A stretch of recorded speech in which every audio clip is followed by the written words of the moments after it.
గత 4.5 ఏళ్ల నుంచి నిరుద్యోగులు జగనన్న మాట తప్పుడు మడమ తిప్పడని చెప్పి మేము ఉద్యోగాలు వస్తాయి, మేము ఉపాధ్యాయులు అవుతామని చెప్పి కళ్ళల్లో ఒత్తులు పెట్టుకొని ఉన్నదంతా తగలెట్టి కోచింగ్ సెంటర్లో లైబ్రరీలో కాలం వెలుగెక్కుతుంటే ఈరోజు పిడుగులాంటి నిజాన్ని ఈరోజు తీసుకొచ్చారు.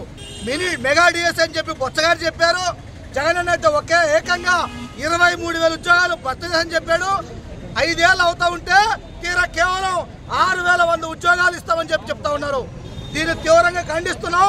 ఈ రాష్ట్రంలో లక్షలాది మంది, ఈరోజు 10 లక్షల మంది నిరుద్యోగులు డిఎస్ కోసం ఎదురు చూస్తూ ఉంటే కేవలం 6,000 ఉద్యోగాలు ఏం మూలన సరిపోతుందని చెప్పి ఈరోజు బొత్సగారిని అడుగుతున్నాం, జగన్ గారిని అడుగుతున్నాం. ఈరోజు 8 జిల్లాల్లో హెచ్జిటి పోస్టులు 0. అంతేకాదు ఈ అనంతపురం జిల్లాలో 4.5 ఏళ్ళు ఎదురు చూస్తే 4 ఉద్యోగాలు పట్టుమని. అందుకనే ఇది అన్యాయం. అయ్యా జగనన్న, ఇప్పటికైనా మీకు టైం ఇస్తున్నాం, దాన్ని సరి చేసుకోండి. నోటిఫికేషన్ వచ్చే రోజు నాటికి 25,000 అంటే సరిగ్గా 25,000 ఉద్యోగాలతో నోటిఫికేషన్ ఇస్తే సరే, లేదంటే మాత్రం ఖచ్చితంగా నీ ప్రభుత్వాన్ని గంగలో కలపడం ఖాయం.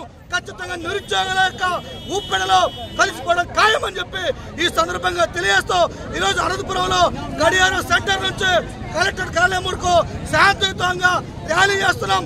ఈ ప్రభుత్వం స్పందించకపోతే అన్ని జిల్లాల్లో ఇదే కార్యక్రమం చేసి చివరగా విజయవాడలో వేలాదిగా తరలి వచ్చి పెద్ద ఎత్తున ఆందోళన చేస్తామని చెప్పి ఈ సందర్భంగా ఈ ప్రభుత్వానికి హెచ్చరిక చేస్తున్నాం.